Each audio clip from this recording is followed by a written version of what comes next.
Assalamualaikum warahmatullahi wabarakatuh. Pada video ini, saya akan mempresentasikan materi tentang Pancasila di era Orde Baru.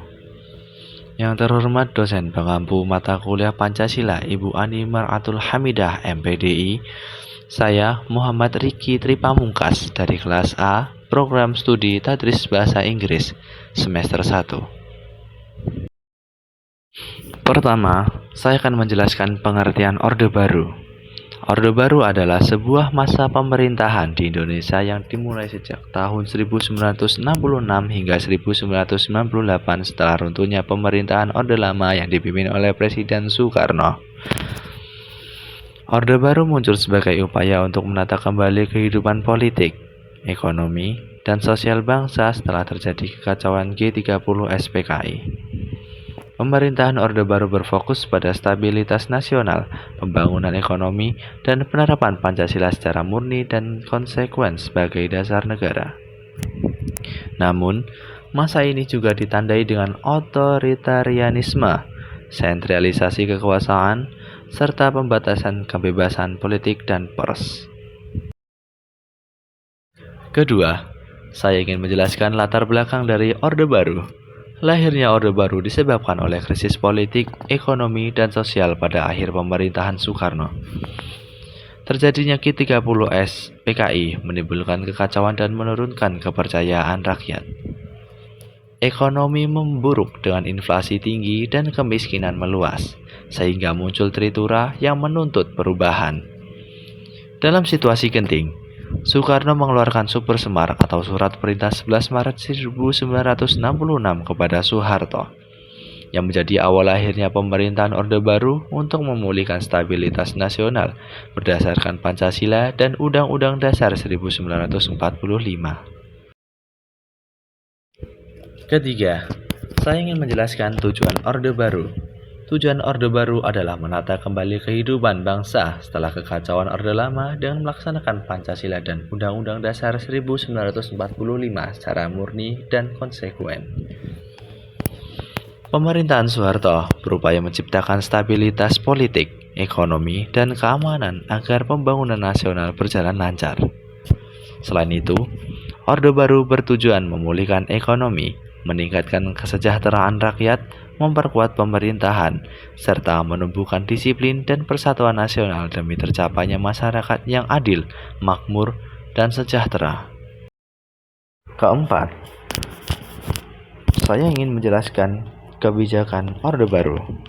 Kebijakan Orde Baru berfokus pada stabilitas politik, keamanan, dan pembangunan ekonomi. Dalam bidang politik, pemerintah memusatkan kekuasaan pada presiden, membatasi partai politik, memberi militer peran ganda atau duifungsi.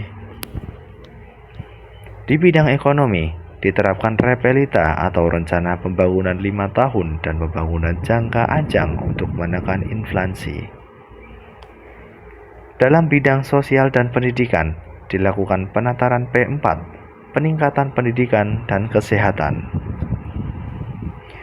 Di bidang luar negeri, Indonesia menjalankan politik bebas aktif dan memperkuat kerjasama di kawasan ASEAN.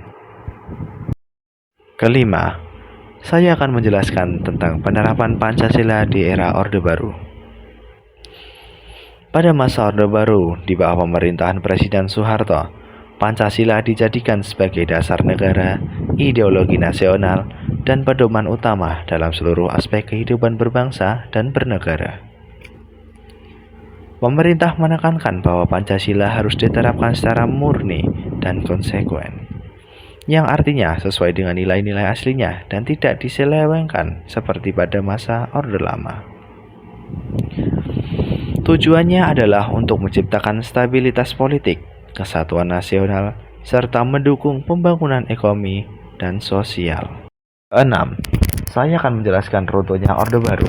Runtuhnya Orde Baru pada tahun 1998 akibat krisis ekonomi Asia pada tahun 1997 yang menyebabkan nilai rupiah anjlok, harga kebutuhan pokok naik, dan pengangguran meningkat tajam.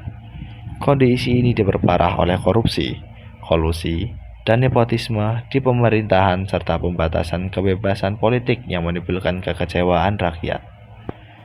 Mahasiswa dan masyarakat turun ke jalan, menuntut reformasi dan menuntut Presiden Soeharto untuk mundur.